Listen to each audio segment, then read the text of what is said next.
Alright guys, back, and sorry that I've not been uploading for the past few weeks, as I've had a few things happen which most of you will come across at some time in your life, where you have, you know, random times or random parts where things need to be sorted out, come across a few things.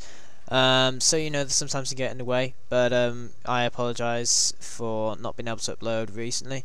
But thankfully I've been able to upload now, and I've got a bit of a special. I've done one already where I talked about the first DLC for Call of Duty Black Ops, and the second DLC, which is called Escalation, has just been announced. Well, it's been announced for about over a week now. So I thought I'd do another video like I did for my previous one. So yeah, I'm just gonna let you guys know everything, you know, about the DLC as far as I know anyway, and I'll put a few links in for like all the trailers and any extra information that is put out. But while I talk about the DLC, like previously, I'll put some gameplay in, and depending on how long I talk for, I might have to put in another one. The one you're currently watching now is Radiation Domination with the AK-47 suppressed and with the dual mags, etc. Excuse me. Don't need to go into that, so I'm just going to get straight on with it. So like I said, the DLC is the DLC second map pack, let's just say that, is called Escalation. It comes out on the 3rd of May this year, and it contains 5 maps, 4 multiplayer maps, and the zombie map, which is exactly the same as last time. I'll get onto the zombie map a little bit later on, so I've got a little bit to say about that. So we'll go straight on with the multiplayer maps. So the first map I'll talk about for the to let you guys know about, and etc etc, is Zoo. And Zoo, when I watched the trailer, I kind of got the feeling like it was kind of a little bit like Carnival from Modern Warfare 2. I don't know why. Even when looking at the screenshot, you'll see it on your screen. It looks a lot like Carnival from Modern Warfare 2, and obviously it's not, because it's obviously Zoo, so it's obviously not a Carnival, but it just reminds me of Zoo. So it was it looks like it's a really good map. Since we've mentioned Carnival, I wasn't that impressed with Carnival when I played it. It looked really awesome, but it wasn't exactly how I thought it would be. But you know, hopefully Zoo will turn out a lot better. It looks really good. I like the idea of a monorail they've put in where you can go around the whole map, round in like a circle around the whole map, and you can, get around the whole map, and you're in a high position.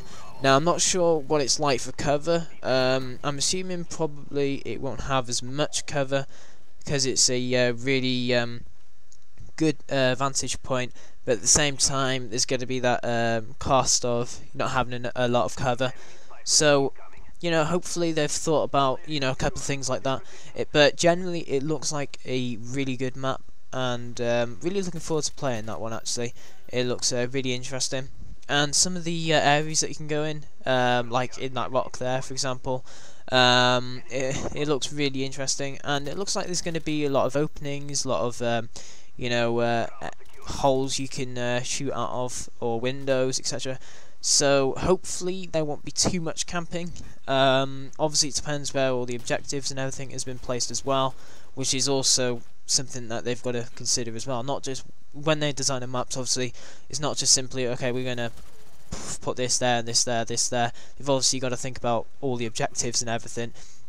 So hopefully everything there has, you know, flowed out really well.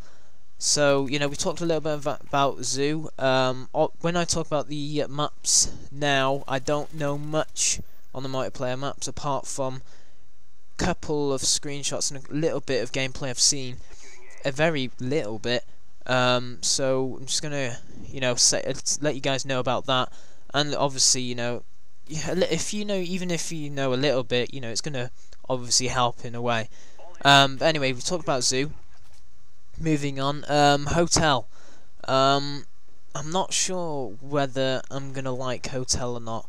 Well, there's a reason why, but I'll get onto that in a sec. First thing about hotel I notice is the way it looks. For me, I don't know why, but I don't like the look of hotel, how it's been done. I'm not sure why. I think the map will be great, but I just don't like the colour. It's like a you'll see it down there. It's like a pinky purple, and I don't know why, but to me it doesn't feel like it's right. It might just be me, but for me, when I saw that for the first time, I was like, oh god, no, hopefully I don't have to play on that. Obviously, if you get the DLC, you will probably have to play on it, unless you back out or anything, or don't even ever play the map.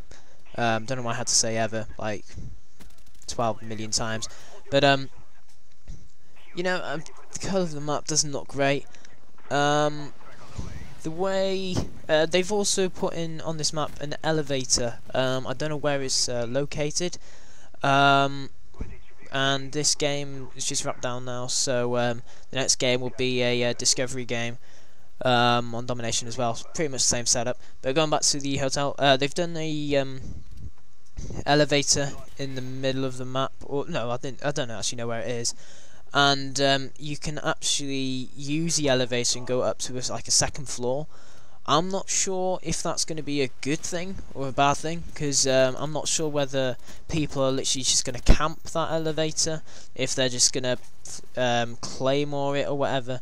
I'm not sure whether that elevator is going to really, make the game more interesting, or make it seem 10 times worse than any other map. For example, like Derail was like one of my worst maps ever, and I'm not sure whether this is going to be one of those kind of maps because of this elevator thing. If the elevator plays out well, which I'm hoping it does since they've put it in, then maybe it'll be a different story. I'm hoping with the elevator that there's not just the elevator, you can't just get to that spot just using the elevator. I'm hoping there's like ways in, like climbing up a wall or onto a bin or whatever, like some maps do. I'm hoping it has something like that in, so the elevator's not the only thing, because I can see it being a problem like some objective based games, like for example Search. So if the bomb's up there, you're going to be pretty much screwed if someone knows it's there on the other team. So I'm hoping it's not going to be too much of a problem. But my general feeling on Hotel is 50-50, I'd say. I'm not liking the way it looks. I'm sure it'll be a good map. It's just all about this elevator. So hopefully it won't be too much of a problem, and it'll actually work out really well. The next map I'm going to talk about is Convoy. Now, this is the one map I don't know much on. From what I've seen and heard, I don't think there's any interactivity in it, like in the other maps in this DLC and obviously in the game. But the Convoy level, it looks like it's a really good idea. I like how they got two roads, one up high and one up down low, where you can get from one road to the next quite easily. I mean, you can see in that screenshot there. There's a hole in the top road, so you can easily get to the one underneath. From what I've seen, there's like buildings, like a cafe and things around the on the side of the street and whatnot. So it looks like it's going to be a realistic level in America. I'm hoping there's not too many camping spots. They're the worst things that you want to put into a map when you're doing them. But they did say when I was watching the trailer that there's going to be good sniping opportunities, which is for me the one downside about Call of Duty is there's not enough sniping opportunities. And I'm not talking about the quick scope, I'm talking about actual sniping, like for example Battlefield. Amazing sniper points, amazing sniper gameplay. It's pretty much it's pretty good for sniping. But Call of Duty, you know, there's not really any long range sights really, you know, and so I'm hoping that there's good sights for snipers for once. Also they mentioned there's going to be good areas for, you know, like running gunners, etc. So hopefully this is going to be one of those maps that is going to be, you know, really interesting, and it's going to suit everyone's kind of play style, whatever kind of class or gun setup